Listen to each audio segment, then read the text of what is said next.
ang ating pagtatalakay ay tungkol po sa narinig ninyo po tungkol sa kaharian ng Diyos. So alam naman po natin si Jesus, di ba, nung dumating siya sa mundo, so tinawag niya yung kanyang mga alagad, yung kanyang 12 disciples.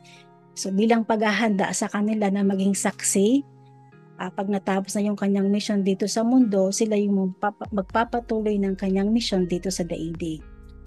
So, narinig po natin sa pagtuturo ni Jesus, gumamit siya ng mga talinghaga. So, gumamit siya ng mga bagay sa paligid, maaaring trabaho, maaaring pamumuhay ng mga tao sa kanyang panahon para ituro yung kahulugan ng kanyang mensahe. So lahat ng pagtuturo ni Jesus, lahat ng kanyang buhay, isa lang naman po ang kanyang theme, isa lang ang sa kanyang adhikain, isa lang ang kanyang plano.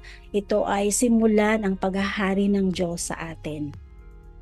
So, sa kanya, tinanong niya, ang maganda kay Jesus, nagtatanong siya saan natin mahahalin tulad ang paghahari ng Diyos? So, ang sinabi niya, gagamitin natin ang butil ng mustasa. So, bago natin maintindihan yung butil ng mustasa, okay, so meron akong ginawang prayer. Sa inyong pagninilay, sana sa linggong ito, tanungin niyo yung inyong sarili. Sa mga maririnig ninyo, ano kaya ang itinuturo sa inyo ng Diyos tungkol sa butil ng mustasa, tungkol sa inyong sarili, at tungkol sa paghahari ng Diyos sa inyong buhay. Pangalawa, handa na ba kayo na tanggapin? Handa na ba kayo na hayaan ang Diyos na baguhin kayo sa pamamagitan ng kanyang biyaya at kapangyarihan? At pangatlong pagninilay, naniniwala ba kayo sa kapangyarihan ng banal na espiritu na kayang-kaya kayong baguhin ng Diyos? Okay. So lahat po tayo, meron tayong dream, meron tayong adhikain, meron tayong pangarap para sa ating sarili. Pero ano man yun, material man yun, tungkol man yun sa ating sarili, personalidad, and so on, ang pinakamahalagang mithiin na magagawa natin para sa ating sarili ay ang pagbabago, ang tinatawag nating transformation. Pero ang transformation po, magsisimula yan sa pinakamaliit. Little steps. Ano po? Hanggang sa habang tayo ay danay na nakikinig, nakikiisa sa Diyos, hindi natin namamalayan na babago na pala ng tuluyan ng Diyos ang ating buhay. Katulad nung na-share ni Kuya Johnny. So, hindi na mahalaga sa Diyos, Kuya Johnny, yung napagdaanan mo, kung ano yung mga ginawa mo sa buhay mo before. Ang titingnan na ng Diyos ngayon, paano ka nag-commit sa sarili mo na baguhin na ang buhay mo kasama ng iyong asawa, kasama ng iyong pamilya. So yan ang misteryo, yan ang pag-asa mensahe ng pag-asa ng Panginoon sa atin, na hindi niya tinitingnan kung saan tayo nanggaling. Mas pinapahalagahan niya kung ano ang pipiliin natin sa hinaharap, kung magiging sino tayo. So punta na tayo sa kaharian ng Diyos. Okay. Yung binhi o yung mustard seed, literally ginamit niya bilang simbolo ng simbahan. Simbolo ng kanyang misyon. Okay? Na ang paghahari ng Diyos, equivalent niya ngayon, okay, ang kingdom of God, simbahan, ang inang simbahan. So, iisipin natin, 2,000 years ago, nagsimula ang lahat sa isang tao lang. Hindi nga siya kinilala ng mga kababayan niya. Yung narinig natin last week kay Kuya Ben. Ay, sino nga po yung sharer last week? Kinutya nga siya, tinanong siya, sino ba tong taong to? Hindi lahat ng tao na nakinig kay Jesus ay totoong naniwala sa kanyang sinabi. Pero sa lahat ng pinagdaanan ni Jesus, maraming opposition, maraming mga pagkukutya, maraming criticism, hindi napigil ng mga Pariseo, hindi napigil ng mga skriba, hindi napigil ng demonyo ang paghahari ng Diyos. Naganap kung ano ang plano ng Diyos, ibigay ng anak ang kanyang buhay para tayong mga taong nagkakasala o nagkasala ay muling mabuhay at makibahagi sa buhay na binigay sa atin ni Jesus.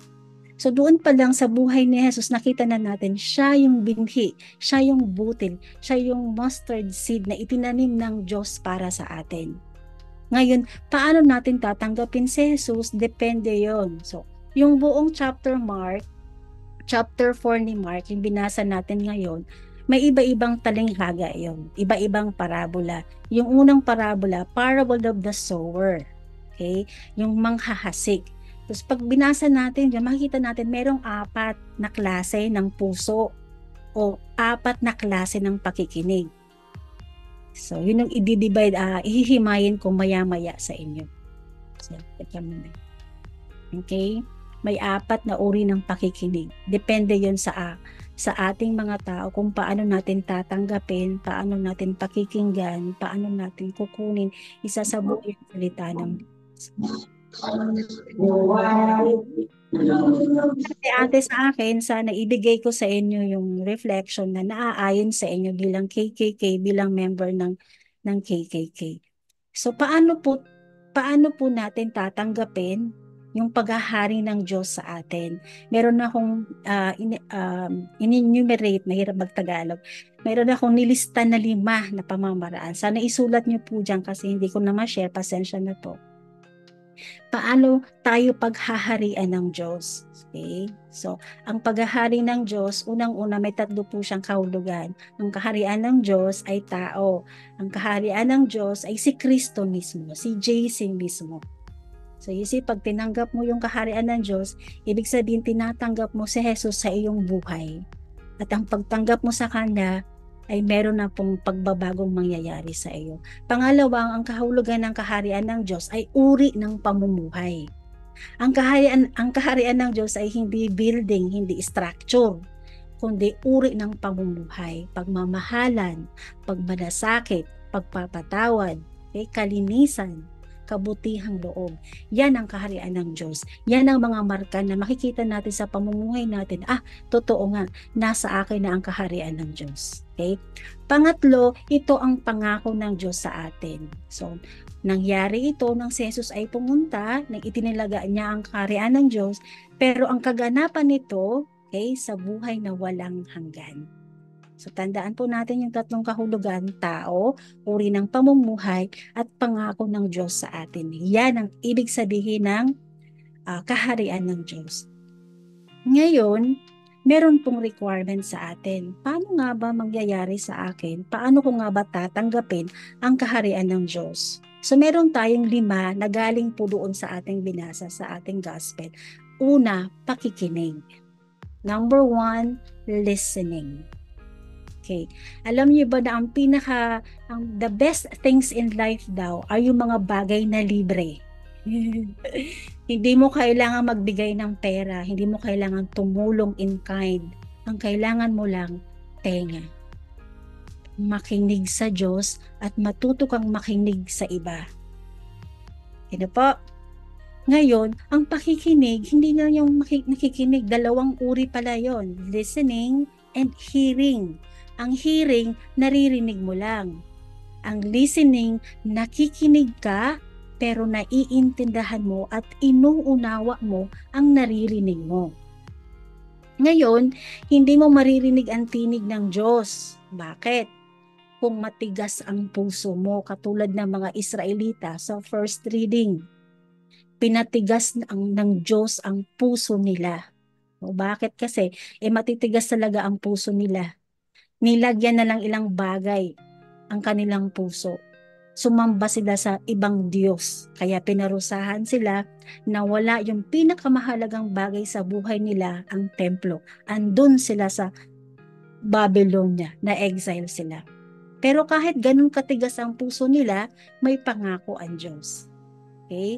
Sa mataas na bukirin, ako ay magtatanim. And so on and so on.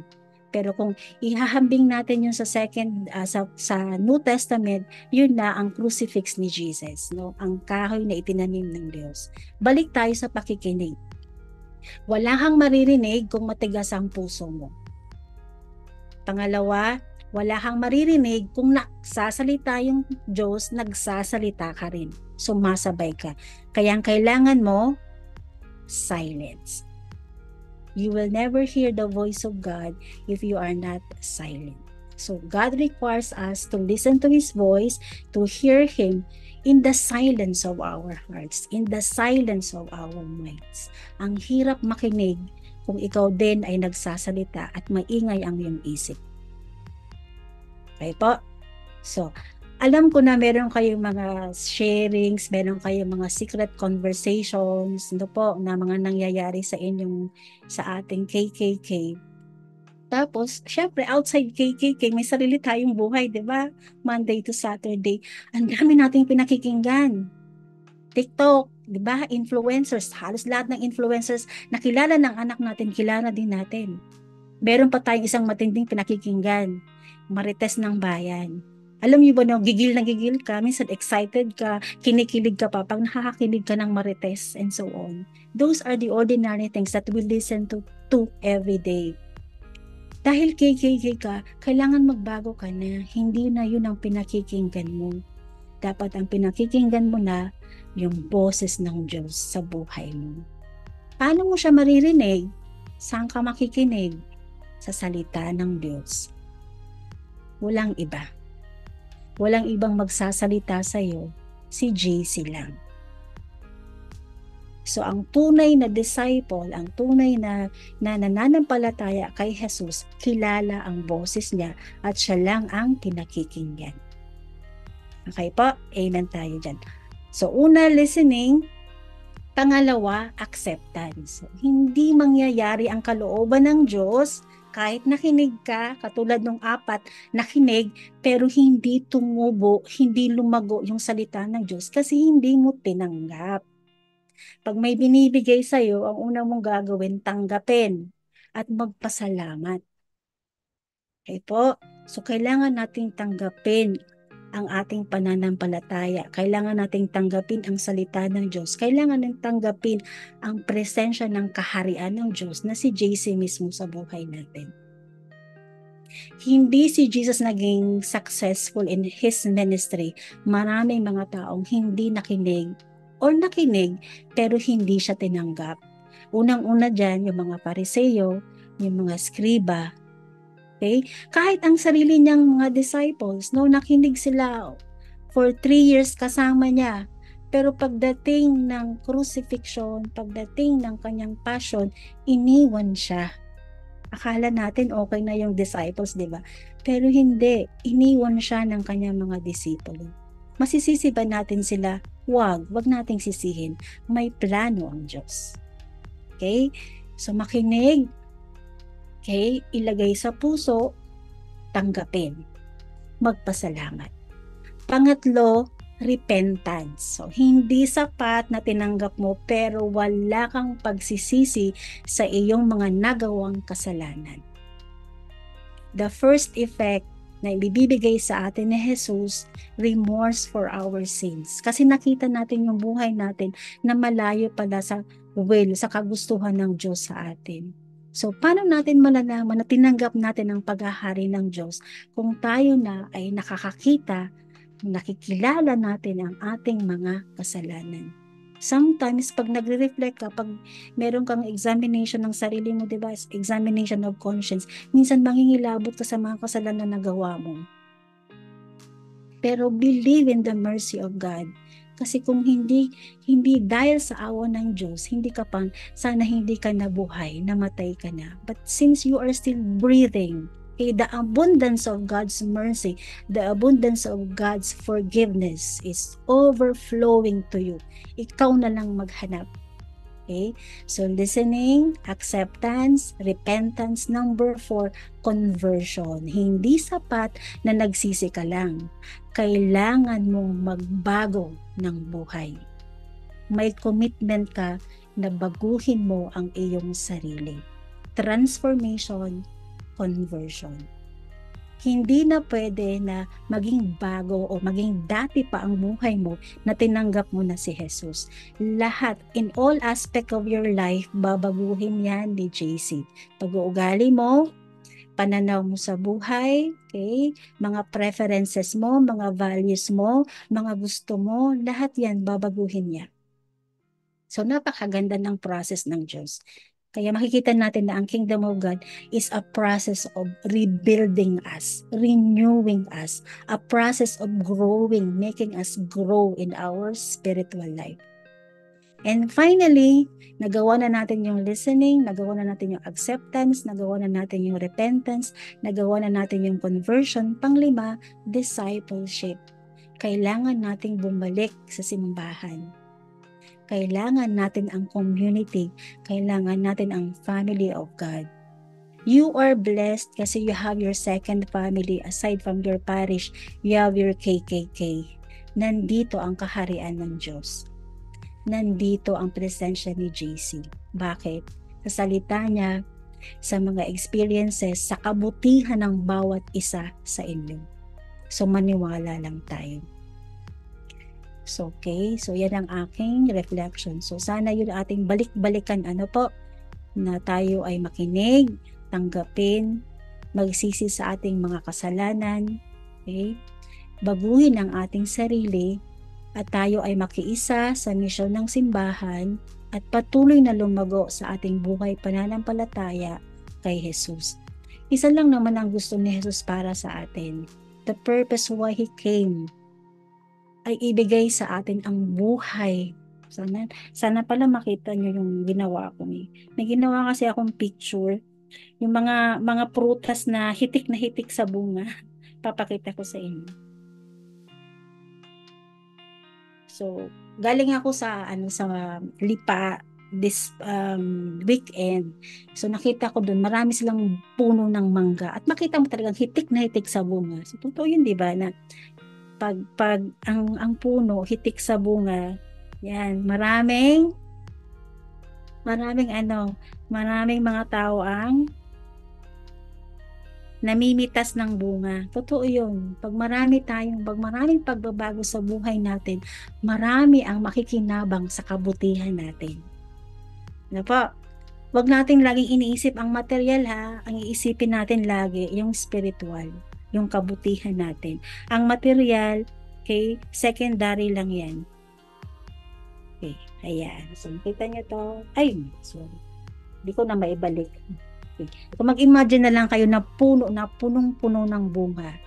Yan yung rich harvest na katulad na nag-start sa small seed ng butil ng mustasa ay naging malagong puno na maraming mga sanga, punong-puno ng dahon at punong-puno ng bunga. Yan ang pangarap ni Jesus para sa atin. To live our life to the fullest. Ano yung fullest na yon? Hitik na hitik tayo sa kabutihan, hitik na hitik tayo sa pagpapatawad, hitik na hitik tayo sa malasakit sa bawat isa, lalong-lalo na sa ating pamilya. At hitik na hitik sa bunga na kayang-kayang tumulong sa mga nangangailangan sa atin. Financial man, spiritual man, oras man, and so on. So nakita po ninyo, masyado tayong blessed. Ang daming binigay na biyaya sa atin ng Diyos. Pero tandaan natin, pag nag-commit tayo, siguraduhin natin na handa na tayo sa Panginoon. Kasi God will change our lives. Ang iba sa atin hindi ready. Kaya bumabalik tayo sa dating buhay. Napansin niyo po ba yon sa inyong journey, in your spiritual journey? There are times you go back from where you started. Huwag kayong matakot. Huwag kayong madala. Magtiwala kayo sa grasya at biyaya ng Diyos. May plano siya sa inyo. Pag nag-setback ka, bumalik ka, ang gusto ng Diyos ay meron ka pang hindi natutunan na kailangan mong balikan. He's trying to refine something from you para when you move forward, hindi ka na babalik. Diba? So, yun ang kabutihan ng Diyos sa atin. Maaaring sabihin niyo, Ate Emma, masyado namang idealistic yung mga sinasabi mo, yung kailangan mapagpatawad, bla bla bla. Ang hirap namang gawin yan. May tao bang nakagawa niyan? Meron po, ang ating ina, si Inang Maria. Nakinig. Nagtanong kasi hindi naintindihan. Tinanggap, nilagay sa puso, binago ang buhay, nag-serve. And later on, she became part of the plan of God. Hindi niya iniwan yung anak niya, sumama siya hanggang sa krus. Huwag niyong sabihin sa akin na hindi natin kaya. Hindi natin pwedeng sabihin kay JC yun. Kasi nagawa yun ng ina niya, nagawa yun ng ama niya, si Joseph. He protected his family. Kahit hindi niya naiintindihan, pero gusto niya na nga, di ba, tumakas. Ano to, Lord? Ano ba to, Lord, na binigay mo sa akin? Pwede naman na tatakas na lang ako. Pero hindi. When he listened to the voice of the angel, he believed in the plan of God. He trusted in God. Ano yung makukuha natin kay Mary? Ano makukuha natin kay Jesus sa pagtanggap ng kaharian ng Diyos para makita yun sa ating pamumuhay? Kailangan natin una, maliban sa binigay ko po we surrender.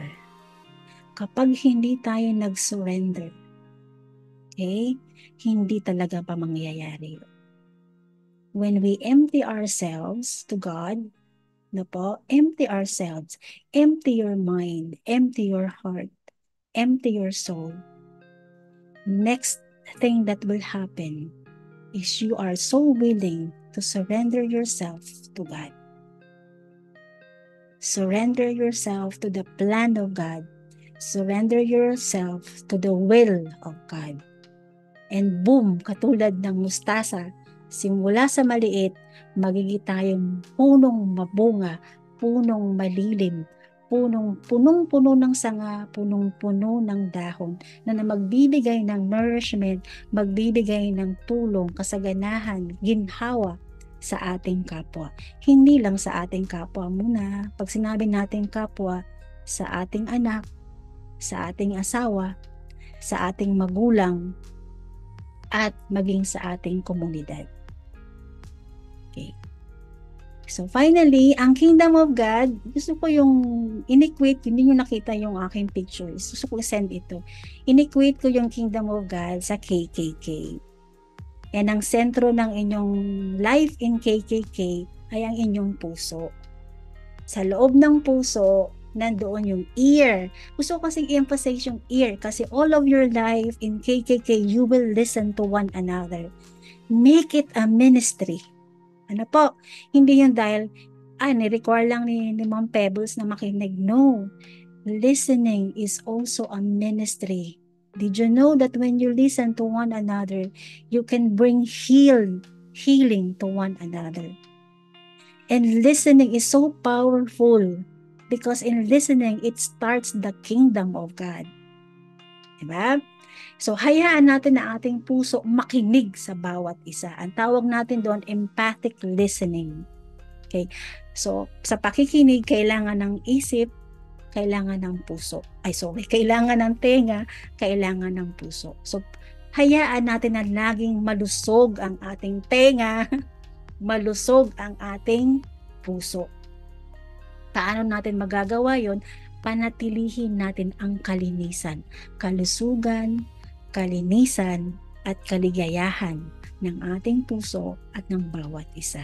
Yan ang KKK, the Kingdom of God for you. Yan ang aking message. Marahil yan din ang message ng Panginoon para sa atin. So kahit hindi nyo nakikita, meron akong ginawa na panalangin para sa pagtatapos ng aking short reflection. So gusto ko na dasalin ninyo ito sa akin, sabayan nyo ako habang ito ay dinadasal ko. So dadandahanin ko para kayo po ay makasabay sa panalangin na ito. So mapagmahal kong Panginoong Jesus, lubos po akong nagagalak na sa pamamagitan ng iyong dakilang pag-ibig at biyaya, ako po ay naging miyembro ng iyong katawan, ang inang simbahan. Nais ko pong makibahagi sa iyong misyon na ipahayag ang paghahari ng Ama sa sangkatauhan. Tulad ng butil ng mustasa, nais ko pong simulan ito sa aking sarili. At naway sa gabay at kapangyarihan ng banal na Espiritu, unti-unting umusbong sa aking pamilya at sa aking pamayanan sa KKK. Kinasasabikan ko po, Panginoon, ang pagtalinga sa iyong kalooban at sa kalooban ng Ama, at sikaping makapiling ka ng tuwiran sa pakikinig ng iyong banal na salita at pakikisa sa iyong katawan sa Eukaristiya. Lahat ito iniaalay ko sa kadakilaan at kaluwalhatian ng Ama, kasama mo at ng Espiritu Santo. Amen. Next week po, magsi-celebrate tayo ng Father's Day. Ano po? So, kung mayroon mang mga ama dito, tandaan po natin, tayo po ang parish priest ng ating pamilya. So, mayroon po tayong gabay kung paano natin magagampanan ang ating pagiging mabuting ama. Si San Jose po, si Saint Joseph, ipinagtatanggol ng kanyang pamilya, kalakasan ng kanyang pamilya. Okay? Nagsisimula ang pagtuturo, ang pag-aaral ng salita ng Diyos sa commitment, okay, sa dedication ng ama, sa tulong ng kanyang may bahay. Syempre, hindi naman kaya yun ng tatay na mag-isa. Ano po, kailangan din po ang mga nanay, ang mga asawa. So, tulungan po natin ang ating mga tatay na po, maging understanding tayo sa ating mga asawa. Minsan may mga pagkukulang, hindi naman mawawala po yun eh. Pero ang kagandahan po ng relationship, the more na minamahal mo, the more na tinatanggap mo yung pagkakaiba ninyong dalawa. And that will be a great, great grace kung kaya nating tanggapin yung mali, pangit, at maganda sa ating asawa. So, God bless you all. Nawa po lumago sa atin na magsisimula sa napakaliit na butil ang pagmamahal, presensya, at paghahari ni Jesus, ni JC sa ating buhay. Thank you so much po and God bless you all. Last word po ha, mahalin po natin ang salita ng Diyos. Make it the rule of our life. Pagising mo pa lang, kung ang halaman kailangan ng dilig, kailangan mo ng dilig pagising mo sa umaga, and that's the word of God. Bago ka bumangon, yan, buklat ka agad. And allow God to nourish you consistently with His word. And finally, Sunday with the Eucharist, syempre. Dalawa po yun. Word of God and the Holy Eucharist. So, yun lang po.